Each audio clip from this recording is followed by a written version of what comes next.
Assalamualaikum and hello everyone. We are the students from the course JIE31804 Artificial Intelligence in Practice 1, and this video presents our group projects for this subject.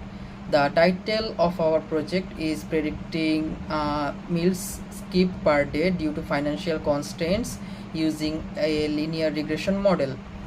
The motivation behind this project is that many university students face financial challenges, and these challenges often affect their daily eating habits. Skipping meal is not just a financial issue but also a health and academic concern. In this project, we applied basic artificial intelligence techniques, especially regression modeling, to analyze the problem using real survey data collected from the students. Mostly the data are collected from the University Malaysia Kelantan students and the nearby areas. Now I would like to introduce my team. Myself, MD Jihadul Hasan Ratul. Along with me there is Masara, Aini and Sami. I will now hand over this presentation to Sami, who will explain problem background in more detail. Thank you, Ratul. University students today face increasing financial pressure due to the rising cost of living, tuition fees, and daily expenses. One common outcome of this pressure is skipping meals. Skipping meals can negatively affect students' physical health, mental concentrations, and overall academic performance. Over time, this can also impact long-term well-being. Despite this being a common issue, it's often overlooked or discussed only qualitatively.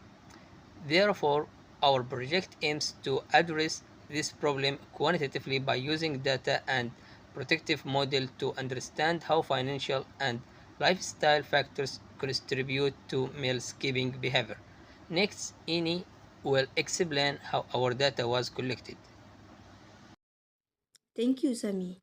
The dataset used in this project was collected through a manual survey using teleforms. We gathered responses from 45 university students focusing on their food budget, income, class schedules, and daily routines. The data collection process was conducted ethically. Participation was voluntary and no personal or identifiable information was collected. Because the data comes directly from students, it reflects real-life experiences rather than theoretical assumptions. This makes the dataset suitable for regression analysis and aligns well with the objective of this course. In our model, the target variable or y is the number of meals skipped per day due to lack of money. The predictor variable or x variables includes daily food budget, average food price near campus, number of classes per day, distance to the cafeteria, part-time working hours per week, and monthly allowance or income. These variables were selected because they represent three key aspects: financial capacity, time constraints, and food accessibility. Together, they help explain why some students are more likely to skip meals than others. Next, Ratul will explain the methodology used to analyze this data. Alright, thank you, Aini. Our methodology follows a structured machine learning workflow commonly used in data analysis project. First, we loaded and inspected dataset to understand its structure and data types. Next, we performed exploratory data analysis or EDA to identify missing values, duplicates, and general data patterns. After that, we applied pre-processing techniques to clean the data before training the model. We then trained a linear regression model and evaluated its performance using standard evaluation metrics. The entire workflow was implemented using Python in Google Colab ensuring reproducibility and transparency. Next, during the EDFS, we examined the dataset shape, column types, missing values, and descriptive statistics. We also checked for duplicate rows and performed basic integrity checks to ensure the data was reliable. In the pre-processing stage, monetary values were converted into numeric format so they could be used correctly by the model. Missing values were handled using the median, which helps reduce the effect to extreme values. Outliers were treated using the interquartile range method, and rows with missing target values were removed. These preprocessing steps are essential because clean data leads to more structure and trustworthy prediction. Next, Masara will explain how the model was built. Thank you, Ratu. In this stage, we focus on building the predictive model using linear regression, which is a widely used algorithm for predicting continuous numerical values. Before training the model, the dataset was divided into 80% training data and 20% testing data. This split allows us to train the model on one portion of the data while testing its performance on unseen data, which helps reduce overfitting. The model was then trained using the training dataset, where it learned the relationships between the input variables, such as food budget and income, and the target variable, which is meals skipped per day.